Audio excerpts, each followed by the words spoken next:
Hello, dear viewers, and welcome to the Adventurer's Log, a 5-part retrospective about a series that is extraordinarily close to my heart, Quest for Glory.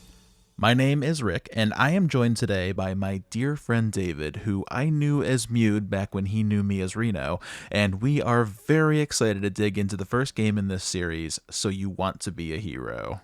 Hey folks, this is David slash Mewd, and we're going to talk to you here a little bit about a franchise, Quest for Glory, that we're both big fans of. We adore these games to bits. You probably haven't heard of them. You probably don't care about them.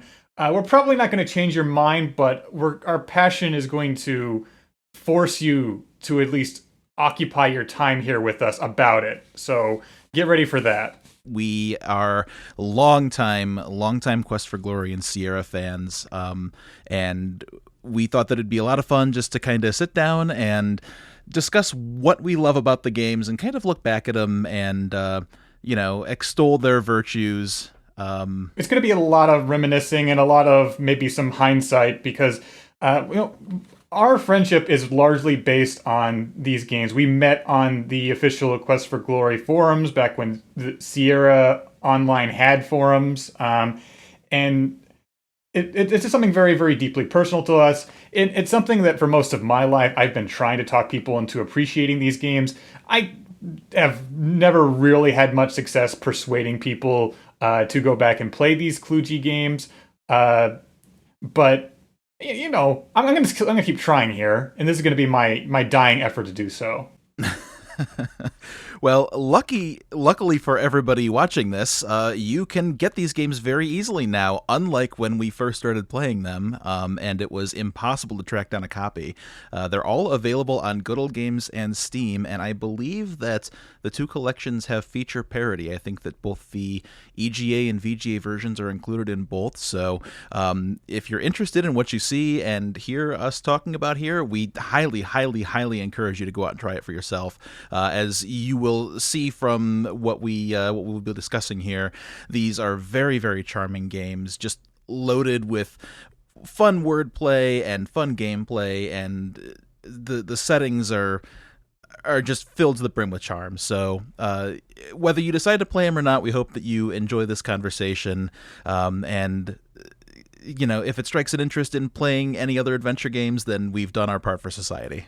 Now, Rick, you're telling them like they should buy these games. Let's talk a little bit about why we think that they're good games to buy. What are the big things for you in terms of like what's the hook? What's the big thing that sets these games apart as opposed to every other fantasy RPG or adventure game out there on the market? What really grabs me about Quest for Glory is the general tone and how well it strikes the balance as a hybrid adventure game and RPG.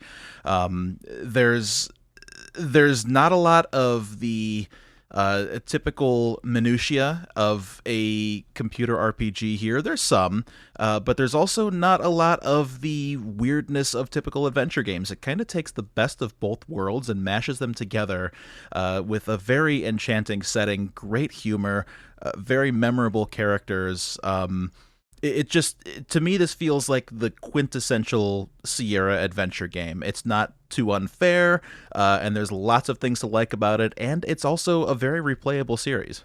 You act like the accessibleness of Quest for Glory makes it more Sierra, when arguably it makes it a good entry point to these games, but certainly not definitive, because Sierra's reputation is that they're very brutal and unforgiving with puzzle design. But Quest for Glory, like back in the day, I had gotten to play a few different Sierra games when my family would get them in a bargain bin or something, but I never got very far in them just because they were very intimidating. Usually there was a lot of scary aspects of the visual or audio design, but with Quest for Glory, I was able to load the game up and it feel very liberating. Like there was a lot to explore, there was a lot to do, and the puzzles were not brutal. They were usually pretty straightforward, and there was a lot of different ways to approach them. And a big selling point for these games is just that there's multiple solutions to puzzles. There's a lot of different ways you can approach problems, and that kind of alleviates the problem with a lot of graphical adventure games where you need to kind of play mind games with the developer to kind of figure out what they intended. Just having a few angles of approach makes that way, way more accessible. Well, you're right when you say that I talk about it as if Sierra games are accessible. I guess that I guess that from a public opinion standpoint, no, they're really not. They're brutal, they're unfair, they're loaded with dead ends. So I guess that what I should say is that Quest for Glory to me represents what Sierra games are to me, because growing up I didn't recognize any of those things. I didn't recognize any of the warning signs of bad game design. They were just ingrained in me from a very young age. So as I got older and I saw that people actually resent these games for some of these things, it kind of shocked me. So Quest for Glory, I guess, just sort of represents that platonic ideal of what a Sierra adventure game is to me. I would agree with that. And kind of going back to what you said about the tone, um, I'd really, really do like that the goofy atmosphere of these games, because a lot of fantasy media can be very fixated on trying to be self-important. But these games were very consciously made by a married couple of D&D nerds who kind of carry that Looney Tunes aspect of like D&D playing to them a little bit, where it's like, okay, the players are goofing around, they're having a good time, and that positive energy is something that I really, really dug in these games. And also, like a lot of Sierra games, there's a lot of pop culture references, a lot of in jokes to other games the studio produced. And what kind of really struck me with this franchise was that it introduced me to a lot of other media that I wound up enjoying a great deal. Like in the game we're discussing today, Quest for Glory 1, So You Want to Be a Hero, uh, it introduced me to Douglas Adams, Monty Python. That's stuff that a lot of people reference and get into, but it was my gateway to that kind of humor, and that kind of connection is very meaningful for me. So let's go back. Let's take a step back here. You mentioned the Coles. I want to talk about them briefly Yeah. because they're not your quote unquote average adventure game designers from the time. I mean, Sierra's history, there it really came about from Roberta Williams wanting to make graphical text adventures, and designers kind of spawning from their team. Most people who were involved, like Scott Murphy, Mark Crow, Al Lowe, these people all had very different positions. For example, Al Lowe was more of a composer turned programmer, and they kind of branched off and created their own takes on that King's Quest formula, whereas the Coles, they didn't really do the same thing. They didn't have a lot of love for adventure games. As you said, they had a background in D&D. Hmm. They enjoyed computer RPGs, and when they first pitched an idea to Ken Williams, he just wasn't really super interested in it. He hired Corey Cole for his programming abilities, and it wasn't until Corey was actually in Sierra and working within the system that he suggested that they could have some kind of a competitor to Ultima, and Ken Williams loved it. So they took that and sort of squeezed what they loved about RPGs into Sierra's adventure game philosophy. Yeah, they basically were required to use the Sierra Creative Interpreter to produce these games, which meant they, out of necessity, were hybrids. So all these RPG elements were added to a fantasy adventure game, and that had a very, very different feel to the other games in their stable. One of the other like main selling points for these games that I wanted to bring up was the element of importable characters. Like you mentioned, Ultima allowed you in some cases to import your character between games, and other games later on, like BioWare's Mass Effect or Baldur's Gate, would allow you to have the same character continue the story and maintain your stats. But that was a rarity when Quest for Glory came out, and the idea of starting an adventure and materially your character carrying on all that grinding you do in an individual game to the next game made doing any grinding, doing the boring parts of an RPG feel more meaningful to me. which is also part of the D&D influence. They specifically designed it that way because they loved the feeling of taking a character and becoming bonded with your character, and having that character across an entire D&D campaign and knowing that from the start to the end, that was your creation. You shaped this person. Otherwise, like Rick, I know for you, you've got a very big family history with adventure games. On my end, I had to kind of get into adventure games very, very late. I first ran into Quest for Glory just in a bargain bin. I got the Anthology, and it was just a few those kind of selling points on the back of the box are what pulled me in. I was out $10, and I wasn't really prepared for how much it would change the rest of my life. But here I am.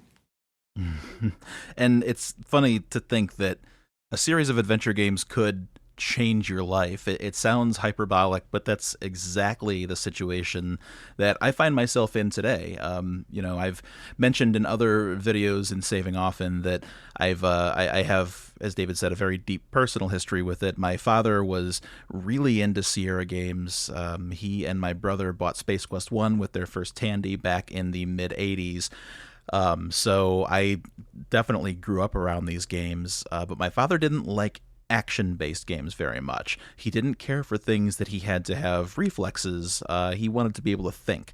He liked to be able to puzzle his way through and work through it as a family. So Quest for Glory just did not appeal to him, and as a result, I didn't play it a whole heck of a lot. But my father, being a huge Sierra fan, had a stack of interaction magazines dating back to the early 90s, and I would often just leaf through those magazines and see what there was, in there, and, look at the screenshots and look at the products and the boxes, and I came across an article about Quest for Glory. It was about the Quest for Glory anthology, and it really intrigued me. So I asked him if he'd buy me the collection, and I remember very specifically sitting on my back porch with him as he was smoking a cigarette and showing him this magazine, and he says, "Son, do you really want these Quest for Glory games?" And I said, "Yeah." He says, "They're fighting games, right?" And I thought, okay, I mean, so is Street Fighter. Are you saying it's a Street Fighter? But I said, no, I want to try it. And he says, okay. So he bought me the collection, and I ended up joining the Sierra community soon after, as you mentioned, on Sierra.com, and that is both where I met you now 20 years ago and also where I met my wife. So huge impact on me. I can absolutely say without question and without hyperbole that Quest for Glory is responsible for who I am today. It's very formative experiences for both of us. They're just goofy fantasy adventure games, but I think that both, just in terms of the heart and charm and soul of these games, and just what they had to offer, was great for us. Like, the other kind of major selling point, I think, is something that we take very much for granted these days, but just the class system in Quest for Glory. You had 3 hero types, and each had a radically different experience in the same campaign. You had a fighter, wizard, and thief. And like we've kind of mentioned before, the idea of it was just that each one would have kind of distinct solutions and to different puzzles, and there's a lot of overlap in terms of how those the solutions that are offered each different class. But I think that when I kind of booted those games up, I had a kind of a similar feeling as, like, let's say, with the first Final Fantasy, where you had to kind of build a party composition. You had to commit sight unseen to what your experience was going to be, and having to kind of question who am I, had kind of it had an element of guessing at my own identity there, which I kind of found helpful, and something that was maybe with the later games in the series would be even more meaningful for me. Sure, and again, this was something that was very common in role-playing games, but as far as Sierra games, you just had a protagonist. In most point-and-click adventure games, you have a protagonist, a static protagonist. So to be able to choose your path, and then to furthermore break that down into hybrid characters, if you wish, and be able to tackle puzzle solutions from all different angles, I mean, it really is a breakthrough adventure game if you really look at what came after it compared to what came before it. So, and if we want to kind of look at it in terms of the other way around, like as a RPG that has adventure game elements in there, usually what was kind of a barrier for people getting into RPGs on PC in this era was just how kind of dry and number crunching they were. What Quest for Glory brought to the table as a hybrid is just that it had a lot of the character charm and the personality of an adventure game because there's a lot of set pieces. The scope of this game is a lot smaller than something like an Ultima or a Final Fantasy. You just have one contained valley where the entire game takes place in. But I think that just led to every single beat of the game feeling a lot more memorable as a result. Yes, and that was again one of the goals of the Coles as they designed the series was, they didn't want to put forth an RPG that had, in their own words, 20 different styles of halberd. They wanted to have something that had character that felt like a D&D campaign where you could talk to characters and you could get immersed in this world while still having combat and fighting and RPG stats. So, honestly, there's just nothing else like Quest for Glory. I think that others have tried. It's a very unique take on both adventure games and RPGs, and maybe that's why ultimately it still lives so strong in my heart because there's just nothing really that scratches the same itch to me. One other thing I wanted to bring up was that the original title of this first game was Hero's Quest.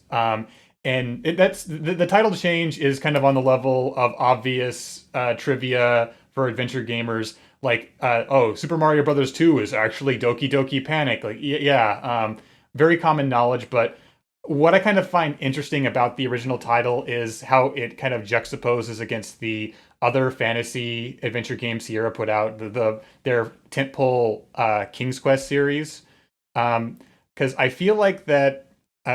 Quest for Glory is kind of an inversion of what King's Quest offered in terms of its story premise. King's Quest was a story about a guy trying to become king and has to be a hero to become king. The big arc of Quest for Glory as a franchise is that you want to be a hero, and kind of as a consequence, a side effect of that, you become king eventually, way down the line. But the goal here, the subtitle of the game is "So You Want to Be a Hero." And that's really it. That's what drives the whole core of these games is similar to, I guess, similar in nature to like an Ultima 4, which was mostly about bettering yourself and becoming the avatar. I mean, this is a game that's all about being a hero and doing hero things. You're not necessarily always trying to foil some big dastardly plot, especially in the first game. You're just looking to put yourself out there and help out people as best you can. And I think that it's interesting the way that the game kind of plays with those ideas, especially as the series goes on. You start to collect a little bit of infamy and become known. And, in Quest for Glory 2, you're known as the hero of Spielberg. And, then you become the hero of Shapir. And, your deeds kind of follow you along into fame. But at its core, you're still just a hero trying to do the right thing, trying to help those who are in need and rid the world of evil. I think that the premise was targeted towards kids like us who, in the 90s, things were relatively financially secure for people. There was, the world was relatively peaceful. And just like the premise here is just like, okay, you're a schmuck and you want to make a name for yourself. You want to do good in the world. That's what's kind of compelling about it. Though I think that, with the premise of questing to be a hero, the thief class always kind of struck me as being a little out of sync with that, but the title change they had eventually to Quest for Glory made that sync up a little bit. It's not necessarily about being a hero, it's about making a name for yourself, but I think at the heart of the game, especially when they introduced the fourth class later in the series, that doing good in the world is what these games are kind of driving you to want to do, in kind of the same spirit as Ultima 4 did. Exactly. So let's talk a little bit about the version differences, because as you're seeing in the video, there were two versions of the game, and this is very common with Sierra games in general. The first title in many of their most popular series ended up being recreated in the early 90s using a VGA point and click interface.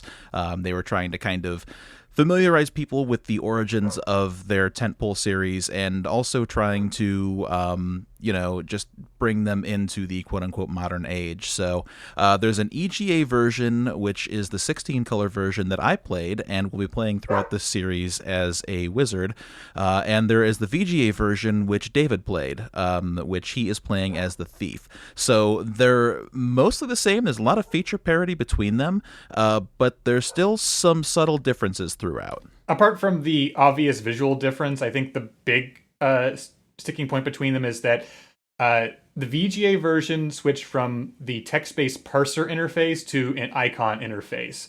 A lot of adventure games tended to operate on just the construction of a sentence, using verbs on elements of the environment and trying to tell the game exactly what you're wanting to do.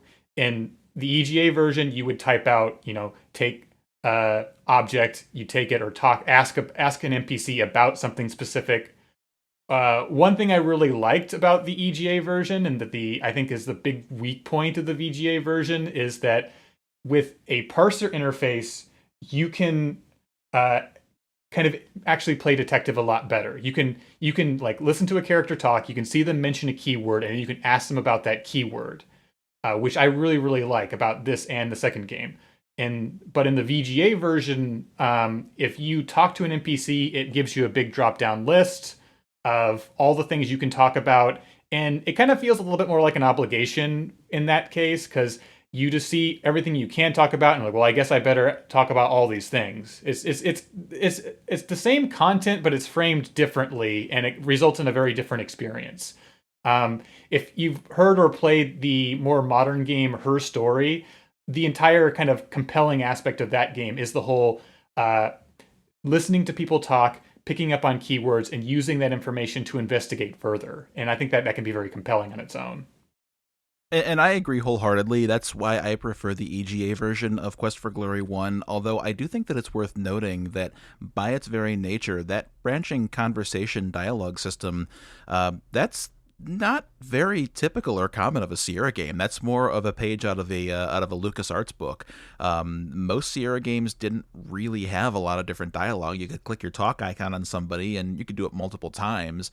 But even the VGA version of Quest for Glory 1, as restricted as it is, allows you to get much more in depth, and of course that would carry on through the rest of the series as well. I feel like that the verb icons was something that came out of both LucasArts and Sierra trying to make adventure games more accessible. Because whenever I try to talk somebody into playing these games, if they have to deal with a parser interface, the barrier to entry is so much higher, because usually what people get frustrated with when they're dealing with a parser interface is they don't really understand the rules of how the game expects you to talk to it. They may just use like an actual sentence as opposed to understanding they've got a limited range of verbs and they have to only use what nouns the game is kind of specified to you. And I can understand that to a point as well, because that's a big barrier that I've had with classic text adventure games like Infocom games, Zork, and the old Hitchhiker's Guide text game and everything. Is that having that parser interface and having to kind of imagine my way through the game makes it really, really, really difficult to navigate. I was more so, brought up on the graphical adventure game, so to me that's a little more at home. It's a little easier for me because I'm seeing what the developer wants me to see, as opposed to having to kind of project what they're trying to get me to imagine or understand. So I can see why that trips up people in this day and age. I also think it's kind of funny that the verb interface that Sierra came up with, the classic look, walk, interact, and talk, even that is a little more complicated than maybe modern audiences want, as evidenced in the remasters of LucasArts games that kind of even further simplified it and made it so that you just use the best action on, say, a right click. Yeah, and it kind of got boiled down from being a range of verbs to, like, towards the end of the LucasArts' adventure game bibliography, it got to be just the three, like the mouth for, eat, talk, etc., and the hand for just a general use, which could mean pick up, it could mean anything, and eyes for examine, look. And it's like that, when you get down to it, that's generally the verbs that these games require of you. But part of the charm, even though they could be frustrating, of when the verbs you needed to use were more ambiguous, is that it required more effort on your part. The analogy I gave Rick the other day was that I feel like that a parser interface is closer to driving stick. It's a lot more difficult. The barrier to entry is higher, but it is a lot more engaging as opposed to driving an automatic transmission. I say this as somebody who only knows how to drive an automatic, though. So now that we've kind of talked a little bit about the hero, about the different classes, let's get into a little bit of the backstory of Quest for Glory 1. The goal of the game. You as a hero are a fresh graduate of the famous Adventurers Correspondence School, and as we mentioned, you want to be your hero. You've come to the Spielberg Valley and gotten stuck here thanks to an avalanche, but fortunately for you, the people here have more than their share of trouble to contend with. There are a variety of things going on here that are just really keeping the people down, and that becomes your first stop on your quest for glory. I think that the element here that's kind of fun to me is that hero as profession in this game, it's just something like, the whole idea of taking a correspondence course is kind of a gag premise, but most fantasy games, even if they try to be more straight-faced about this, the premise of, adventurer as profession is a little inherently silly. And there's a lot of games and stories out there that try to play with the idea of adventurer's school, even the modern spiritual successor to Quest for Glory, the Hero U games that the Coles are currently producing, try to play with this idea. But do you want to talk about now the classes a little bit deeper? Sure. So there are three classes, at least to start off the game. There is the fighter, the magic user, and the thief. Okay, how would you describe the fighter's experience, the play experience for being the fighter in these games, Rick? The fighter is essentially kick door, slay orc. It's the most straightforward. It is brawn and muscles and strength to overcome challenges, which, again, plays into the puzzle design. If you have, say, a door that's stuck that you have to get through, you're just going to burst through it. And the game manuals tended to recommend the fighter for beginners, and it's sensible because I do think that this is the most easy class to play as. It's the most straightforward. It is always direct solutions, obvious solutions to problems. It's just force or strength to kind of elbow your way through. And it's kind of reflected a little bit in like how the game awards you points. With a lot of the classes, using your class-specific skills to solve problems is what awards you points. But for the fighter in each game, just killing each type of monster is a core part of what the game expects you to do. Yeah, and, there's a reason why the fighter archetype is the one that's typically the default, or, in some roguelikes, that's maybe the only class that you get to start off with before unlocking others, because it is straightforward. It's the, the classic depiction of a hero as just somebody who is strong and who is willing to step up and help by using his strength. I think that the early games in the series were like, eventually when the game introduces its fourth class down the line, they had to kind of make the fighter stand out a little bit more. And they kind of like present fighter as just being the tough guy brute a little bit. But early on, it is just kind of more just chivalrous knight, just like a dude with a sword who wants to help. So the second class that you have to pick from in Quest for Glory, at least Quest for Glory 1, is the Magic User. And I am very specifically stating Magic User because you are not yet a wizard. You will become a wizard at some point in the series, in Quest for Glory 2. But to start off with, you're just a dude who knows some magic. Whereas the fighter is going to burst through the door to solve the problem, the magic user is going to cast an open spell. There's a separate spell inventory of spells that you've learned along the way, and it's got a very loom-like feel in that you're using magic to solve your puzzles as opposed to inventory. I feel that the magic user is kind of the more puzzly of the three classes, just because it emphasizes more on like having a lot of utility spells that can function to help you get around problems. Because most of the magic specific problems are just like a matter of finding new spells. And by extension, having new what amounts to inventory items to solve the problems you're confronted with. And some of the games will hide the magic spells you can acquire through just the game's economy, buying them, or there'll be things where you have to just uncover them in the world around you.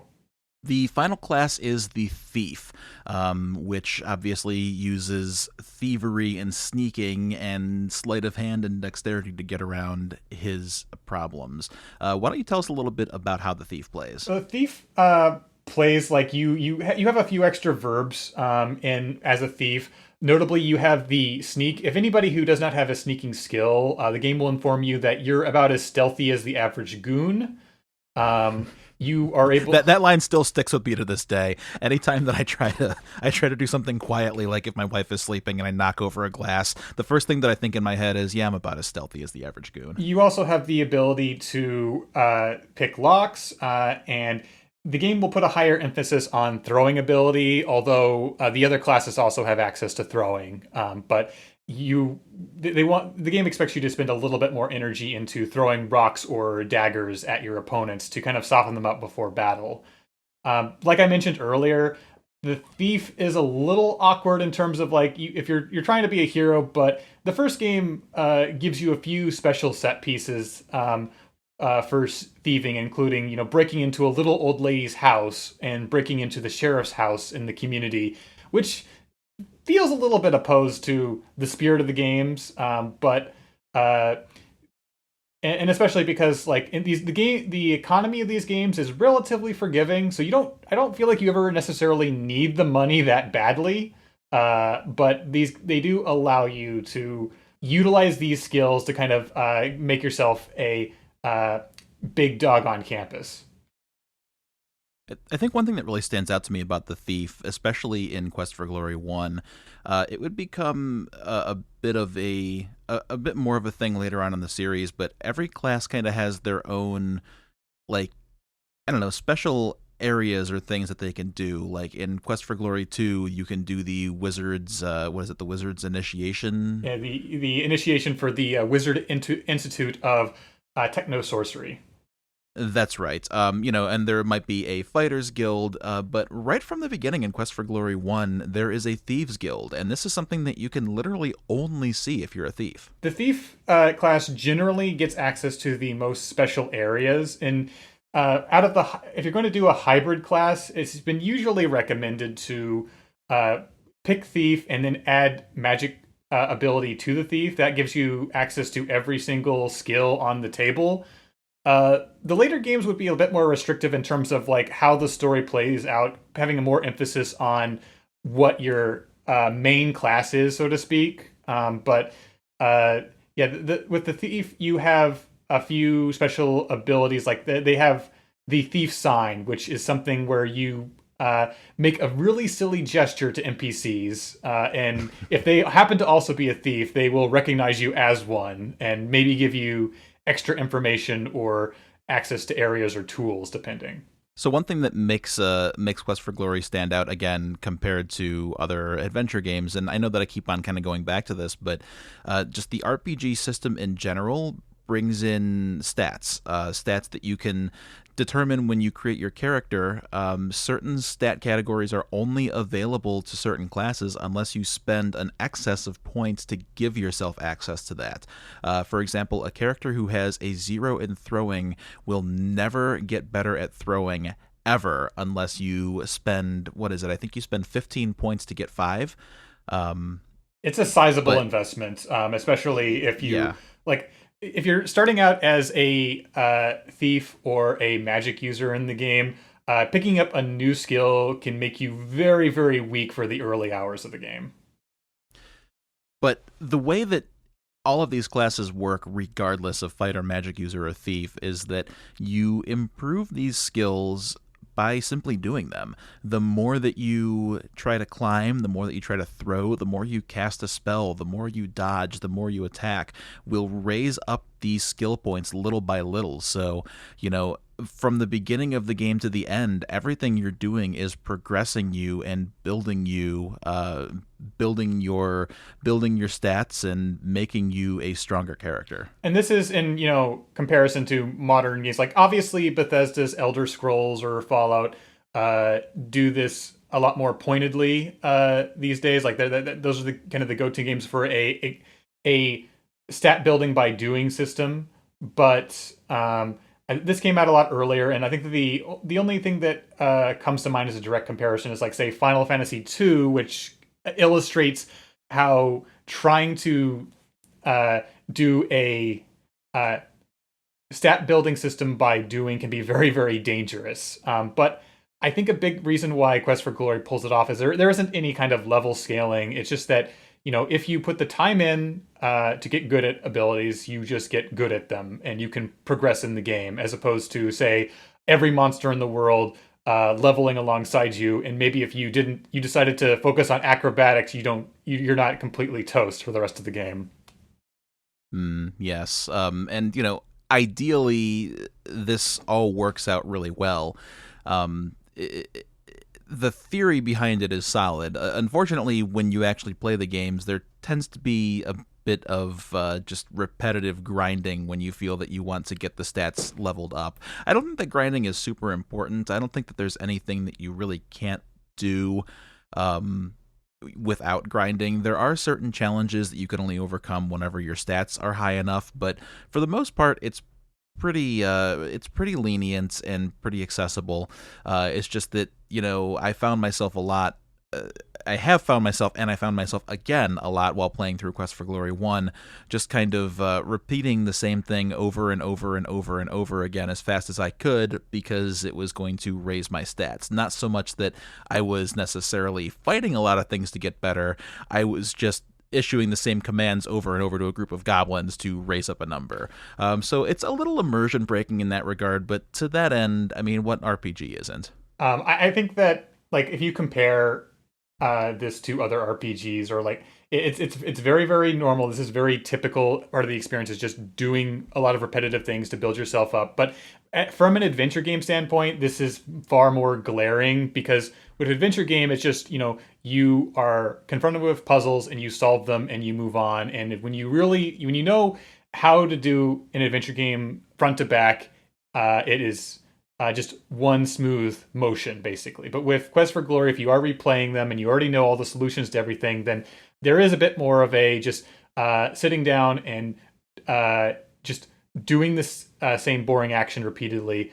And I think, like, Rick, you were telling me the other day about the speedrunning community for Quest for Glory, and how that can kind of be boiled down to the main character picking up 10,000 rocks and throwing them so they're strong enough to break everything. Actually, the fun thing about the speed runs, and if you haven't seen a speed run of Quest for Glory 1, I highly, highly, highly recommend it. There was one, I believe, last year, Summer Games Done Quick 2020, by David TKI. This is where I first found out about Quest for Glory speedrunning. That is a really fun and engaging speedrun to watch. He's a very likable runner, but he kind of shows how some of the code in this game can be broken.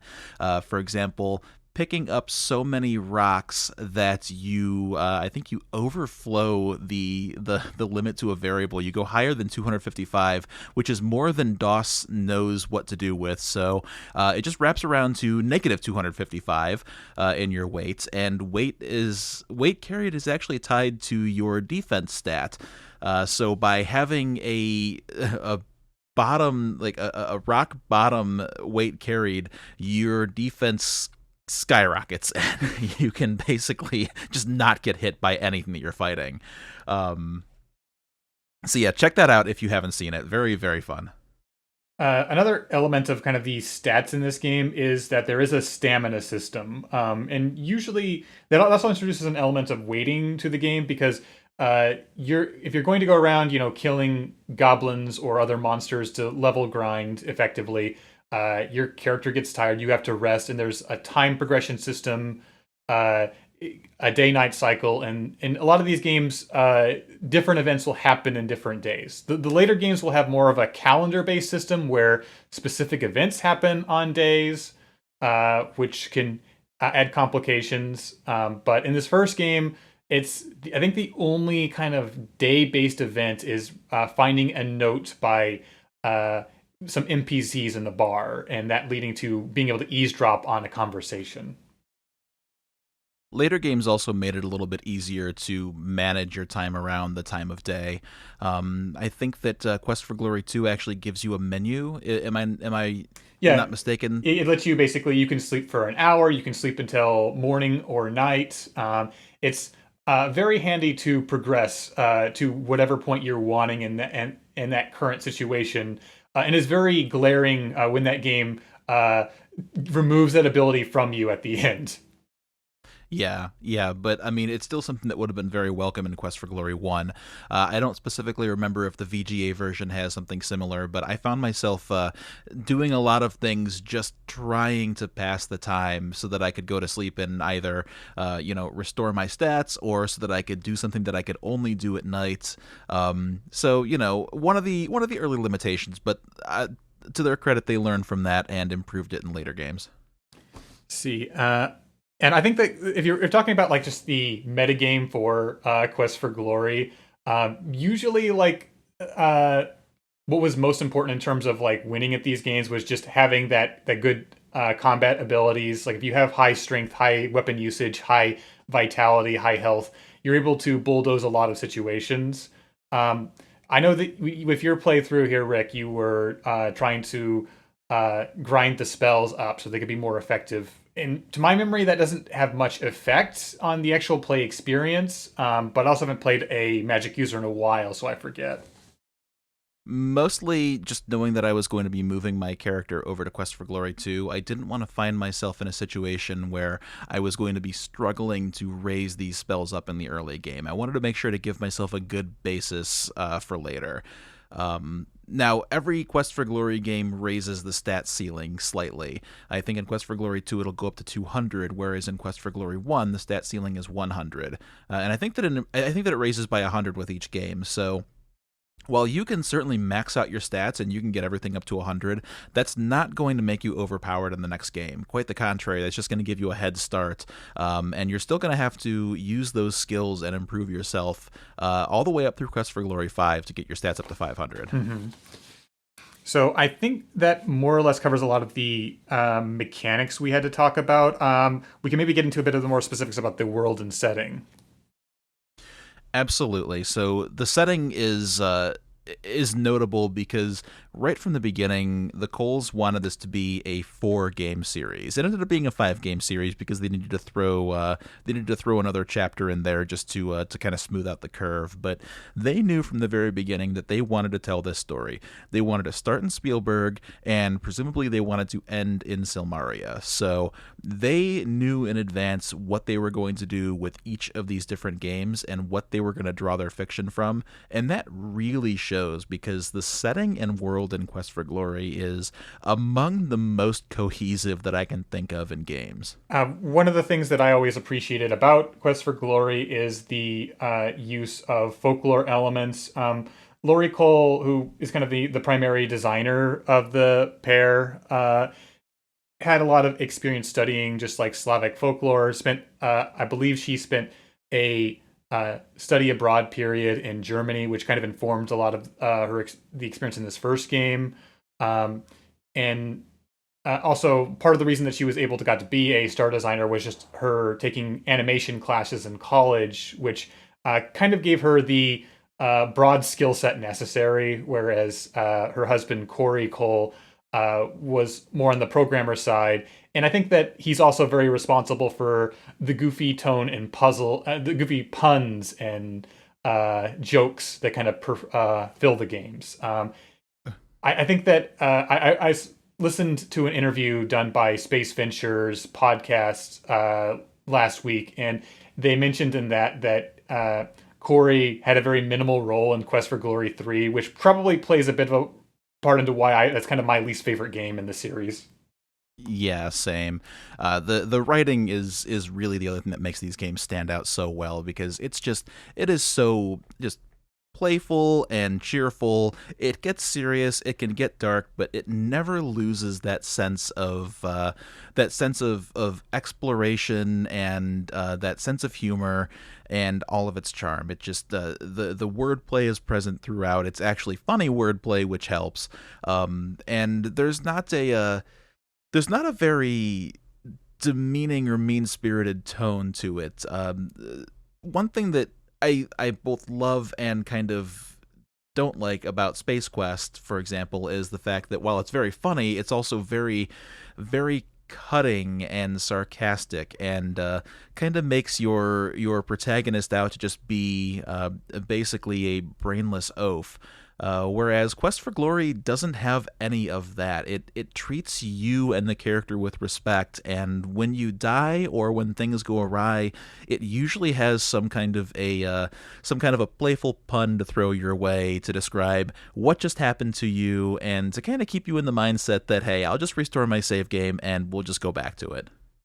Yeah, there. It walks a very good balanced line between actually being able to have stakes, telling a serious story, and being able to just have the goofy atmosphere that you get. You do find in a lot of Sierra adventure games, and both Space Quest and Leisure Suit Larry have a very self-deprecating sense of humor where it does treat the protagonist as an idiot. But here, the whole kind of escapism of getting to be a hero, you being able to invest yourself into the main character, is part of the hook. So they can't be too mean to you. Sure, sure. So the whole setting of Quest for Glory 1, they wanted to go with something familiar. They wanted to go with something easy to get into. So they went with a Western European Germanic flavor to the game, with the city of Spielberg, which actually translates to Game Town from German. Everything here kind of has that German folklore feel to it, from the witch Baba Yaga to the Baron. There's just a lot of that kind of familiar medieval feel to it. Uh, and the valley itself is laid out on a grid. It has a very kind of simple maze-like element to it. When I was a kid, I found it a little overwhelming to get a sense for where anything was, just because a lot of the inter-tertiary backgrounds are very samey. But I also really appreciate how there's this sense of discovery when you're kind of wandering around. A lot of the screens in the valley just serve a purpose of being like, oh, you can have a random encounter here. But you can compare this to, say, something like Legend of Zelda, where the whole idea of roaming around, not quite knowing what's out there, and then stumbling into something interesting can be a rewarding experience. I think that it helps the case for Quest for Glory 1, though, that while the valley is pretty expansive and there's a degree of wanderlust, most of the things that are worth seeing are all on the fringes. They're all on the edges of the valley. So if you have an idea of what lies furthest to the east or what lies furthest to the west, you can pretty easily find your way around. It's not much of a maze. I guess it's like a maze light. But it's fairly easy to navigate by landmarks. I find myself, every time that I go back to this game every few years, I still know where Arana's Piece is. I still know where the Meeps are. I know where Baba Yaga is, simply because I remember kind of relative to other landmarks in the game. And I don't know, maybe that's just because I'm so familiar with it, but it doesn't seem like that big of a barrier to me. And one thing that I kind of like about the points of interest in the valley is just not all of them are necessary, especially for some classes as opposed to others. Like, if you're playing as anything other than a magic user, then going to visit Erasmus at his tower in the mountains is very optional, unless you still need to just kind of like get a sense for the background lore for the story. A lot of the characters are there for flavor. Inri the Hermit doesn't really serve much of a purpose. but he can tell you a whole lot about a whole lot of different characters if you know how to find him and can get an hermit talking. Yeah, so all that kind of goes together to make this feel, maybe it's a bit of a cliche, but a very lived in place. This valley feels alive to me. The day night cycle is pretty basic. There's not a lot of things that happen at night compared to by day, but it still all feels like a real breathing place. If you don't get back into the town by nightfall, then they close the gate to keep the monsters out, and you've just got to fend for yourself. If you want to visit the healer after hours, well, you can't because she's not there. All very basic things, but for an adventure game, that doesn't really happen very often. Usually it's a very linear path and you can access these places as much as you want. But it's something to see the valley by night and to walk through the Centaur's field, and he's not there raking, and everything is kind of gloomy and dark, and just kind of reminds you that, yeah, I'm out in this cold valley all on my own, and I've got to figure out how to survive. And you mentioning the centaurs kind of brings up one of the other things I wanted to talk about was just that these games have a peculiar bestiary. There's a lot of usually the go-tos for a lot of fantasy fiction is elves, dwarves, orcs, etc. But the Coles, for whatever reason, seem very fixated on centaurs and other types of tars, so to speak. You can fight cheetars out in the wild, which are just half man, half panther centaur creatures. It's kind of like a black panther. Yeah, and there's land stingrays, there's actual dinosaurs, and just a lot of very odd stuff. Compared to something, say, it might be tame compared to something like Final Fantasy, where they just do whatever out there thing that occurs to them. But these choices were always very offbeat. And I know that the Coles had originally envisioned for the classes to be different races. So one of the classes would be a centaur that you play as, but they had to kind of backpedal on that when the animation involved with that would be entirely overwhelming. Mm-hmm, mm-hmm. Yeah, the whole cast of the various races that you encounter, it is pretty unique. There's not really any elves or dwarves to speak of. You've got gnomes, which are all, the punniest of them all. Every gnome in a Quest for Glory game is worthy of an entire conversation on their own. You've got ogres, which are kind of goons. Which are kind of the ogres of the series, the big beefy barbarian types. There's the Kata, who hail from Shapir. You'll meet a couple of them in Quest for Glory 1, and they play very heavily into Quest for Glory 2. And there's humans. I mean, aside from that, you've got a variety of different monsters, but those are really the core races that you encounter. And a lot of the core quests we have in this first game kind of center around a lot of Fae lore. You've got a ring of mushrooms with fairies. You've got a dryad, and quest chains revolving around those. And it's just a kind of a different emphasis than standard fantasy fare.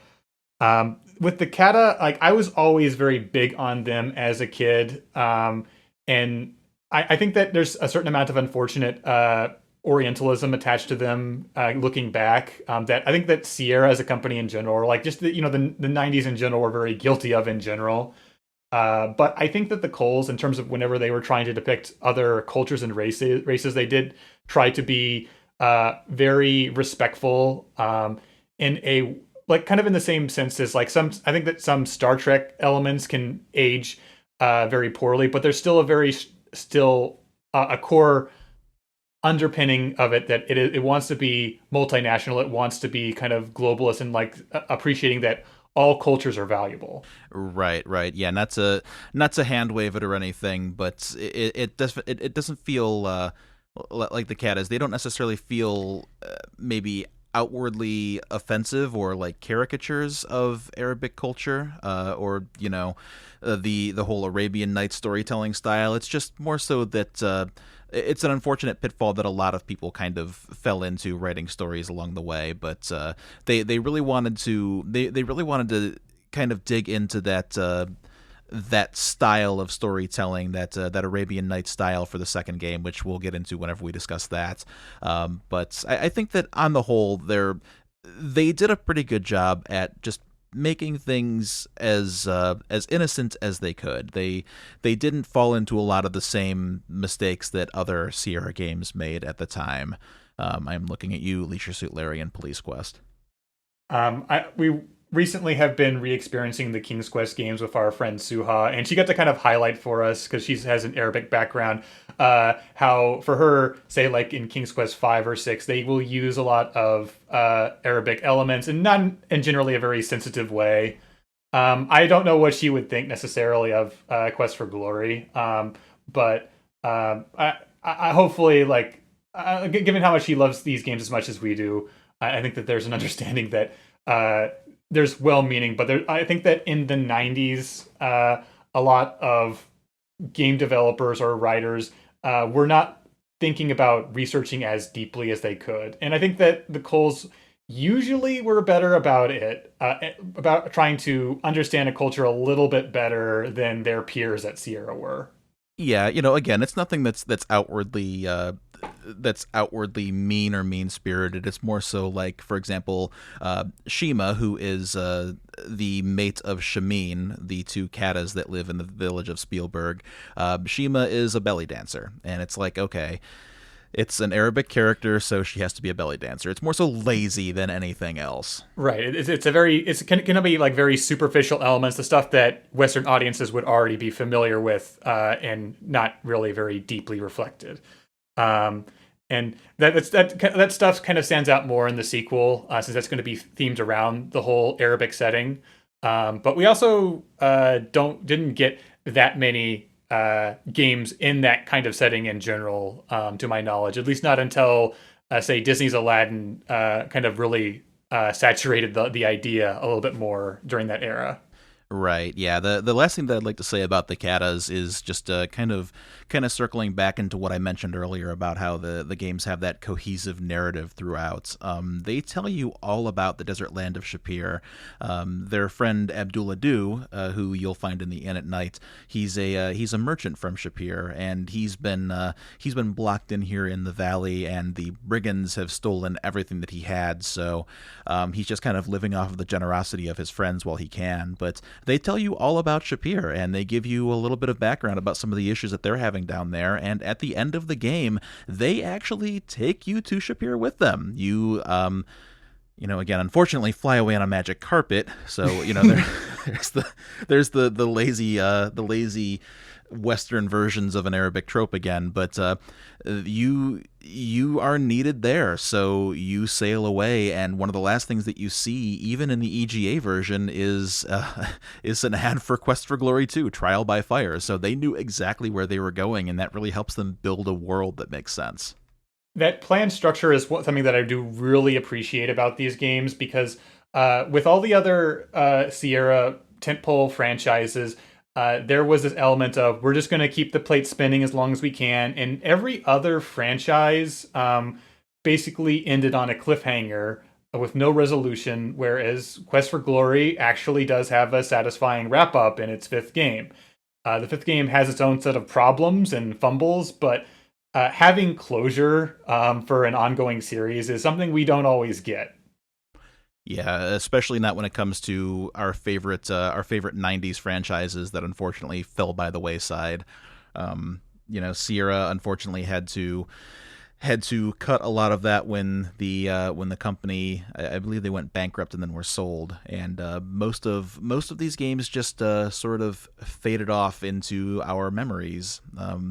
Space Quest ended with a cliffhanger about Roger Wilco's next adventure in Space Quest 7, and Leisure Suit Larry ends with Larry getting abducted by aliens, and a promo for Leisure Suit Larry 8, Lust in Space, and none of these things ever happened. But Quest for Glory got to finish its story, which, again, we'll go into that a lot more whenever we discuss Quest for Glory 5, but that wasn't going to happen.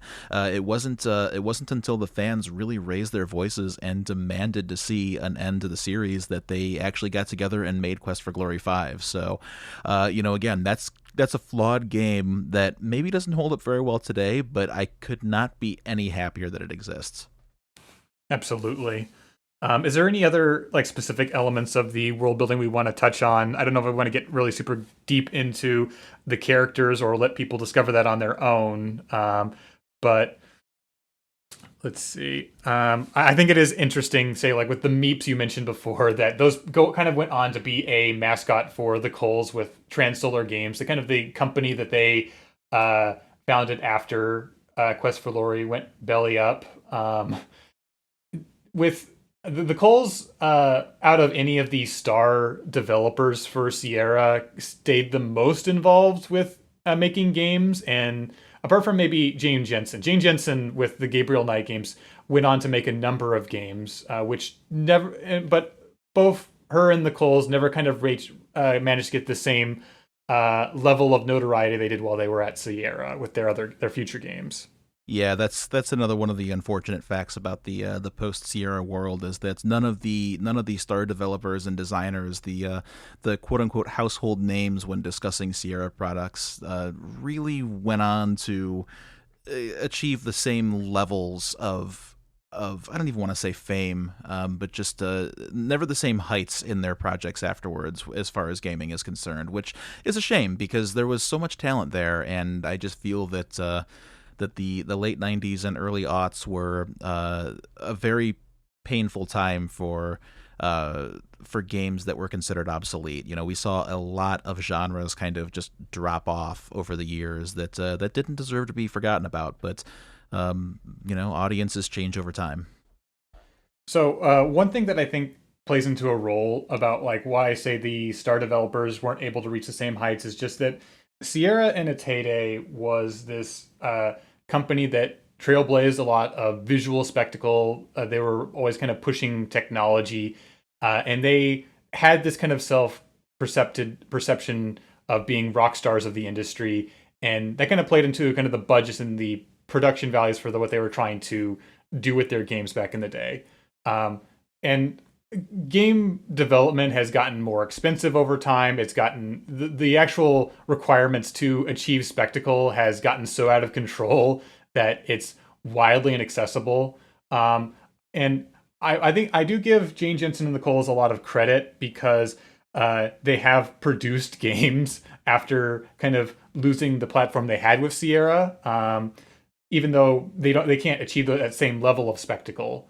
But it's a whole different world because Sierra back in the day was kind of a frontier company.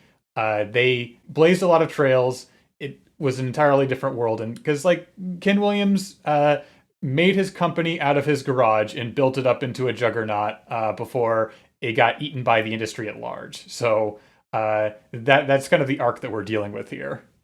Yeah, and it kind of harkens to something that you don't see very much anymore. But if you think about other star designers, the kinds of people who have their names on the box: Tim Schafer, Hideo Kojima, Sid Meier. This was a time when teams were pretty small and games were kind of identified by their developers. You knew what an Al Lowe game was going to be like. You knew what a Roberta Williams game was going to be like. If you saw the two guys from Andromeda, you knew that it was going to, fit a certain style of game. And, these days, game developers, especially AAA developers, have grown to be these massive, expansive things that, you really can't in good conscience just put one designer's name on the box anymore. Whereas back then, it was a team of maybe 10 or 15 programmers, or not programmers, but just team members. So it was a little easier to identify the style of a game based on who worked on it. Yeah, you can't really have an auteur system for game development these days unless it's a very, very small indie game, in which case you're playing a very different development game than you are back when these games were being made. Um, Otherwise, I think that I want to backpedal to a couple of the kind of other differences between the EGA and the VGA version, because we didn't talk too much about the visual style between them. Is kind of like maybe evident in the video here. The VGA version has a stop motion claymation kind of aesthetic to it, which it's very kind of distinct. I think that has aged very well in comparison to a lot of the other VGA remakes of Sierra that Sierra produced of its older games. Um, I know that when you played through Space Quest VGA on the channel, you kind of commented that you kind of like liked the retro futurism they had for that going on. Even though, if I remember correctly, Scott Murphy or was it Mark Crow wasn't very fond of the visual style of it. I believe it's Scott Murphy. He's been the most publicly active, and I know that I've seen on Twitter that he's had some some very negative things to say about Space Quest 1 VGA. But I don't know. At the risk of going off on a tangent, I kind of like that. I like that I like that the VGA remakes kind of gave them a chance to sort of re-envision what some of these games were like, especially because they had kind of developed a character over time that maybe wasn't present in these original releases. So Quest for Glory 1 VGA to me feels more like the style of Quest for Glory 3, where it's got these lush hand painted environments, and the claymation models. They're certainly something that adds to that charm. And I think that what the EGA version offers in comparison is a lot of visual clarity.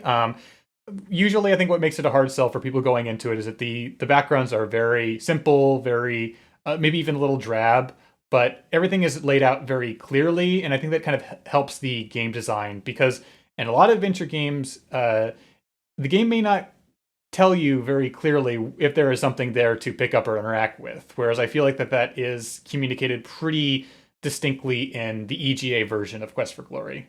And that's another thing too, is especially in this first game, your inventory really isn't super important. It's much more like a standard RPG inventory where, okay, you've got your equipment, you've got your healing items, you've got your spell components that you're collecting for the healer, and you've got a couple of other odds and ends. But this is not a game that relies on you collecting a pocket full of bizarre shit.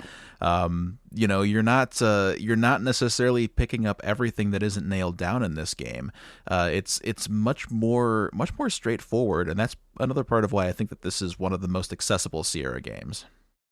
And I think that's also kind of reflected in the economy of these games, because you get a few things to buy in these games, but I always felt like the Thief was maybe a little bit overkill, because after you say you buy armor or you buy some rations, there's not too much more to buy. You can stock up on vitality and healing potions and magic potions, etc. But usually it's much more about the building of your character up than anything to actually make any progress in the game. And if you know what you're doing, you don't even necessarily have to worry too much about building your character up either. Right. And that kind of plays into how the puzzles are designed as well, because as I mentioned, the magic user has the spell inventory, the thief has his thief skills, and the fighter has his brute strength. So each one of these people, these classes, are going to tackle a puzzle differently. I mean, take the healer's ring, for example, a perfect example. The magic user is going to cast a fetch spell to get the item in the tree. The fighter is going to throw a rock at the item and knock it down, whereas the thief is going to climb the tree and take the item. So, these aren't things that necessarily depend on you having a certain inventory item that you've picked up to solve the puzzle. They're just you getting into the mindset of your character. How would this character approach this problem? Absolutely. I think the other kind of major version difference between these games, if people watching or listening are trying to decide which one's right for them, is there is differences in the combat. I know you've expressed to me before that you prefer EGA in part because the combat is a lot more direct. You can use the arrow keys to maneuver and attack. Yeah, so I've always liked the EGA combat a little bit more. the unfortunate reality of it is no Quest for Glory game has really great combat. Quest for Glory 4 is probably the closest that the series gets to feeling good in combat. I guess you could make the same argument for Quest for Glory 2, but in one, at least in the EGA version, there's not really a good reason to block or dodge. When you get into a fight, you're basically just going to spam the up arrow to win. And by what I mean by that is left and right arrows will dodge, the down arrow will block, and the up arrow will attack. So it's basically a health bar race to see if you can land more hits before your opponent can. Again, not the best combat system, but I've always preferred that over the interface of Quest for Glory 1 VGA and Quest for Glory 3. In Quest for Glory 1 VGA, you have to, with your mouse or cursor, select each of those same combat verbs, the dodge, the block, the attack, or if you're a magic user, select your specific spells. And that does not feel great. Like you said, all the Quest for Glory games have a certain amount of combat jank to them, and that's in part because these were made in a adventure game engine and forced to have combat. And I think that the fan remake of Quest for Glory 2 had got into a whole rabbit hole of issues trying to do the exact same thing, taking the adventure game studio soft creation platform and trying to add RPG elements on top of that. It's very, very difficult to do right. It is, and even now, I sit here thinking about all of these games as a whole and wondering what I would do different, and I'm not even too sure that I know what the answer is to have combat in an adventure game. Indiana Jones and the Fate of Atlantis tried it as well. I don't remember that too clearly, but I do remember it also being a little janky and hard to deal with. Well, obviously, Full Throttle is the perfect example, Rick.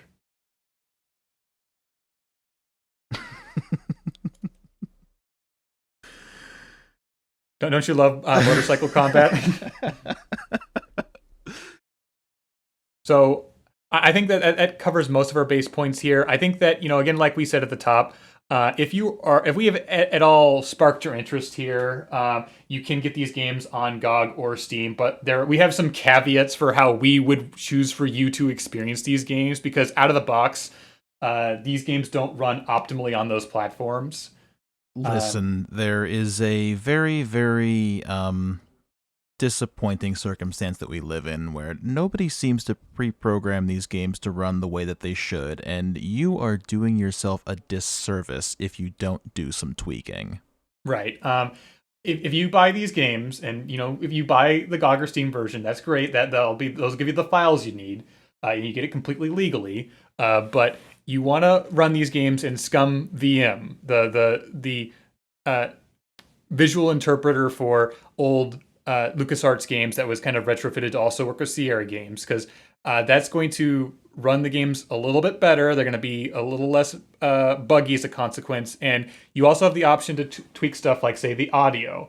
And what we can kind of really encourage you to do, as opposed to using kind of the default MIDI sound fonts, is to find a way, one way or another, to emulate Roland MT32 via Scum VM. That's going to give you a much richer sound quality, and it's something that, unless you're in the know, you're never going to think to do.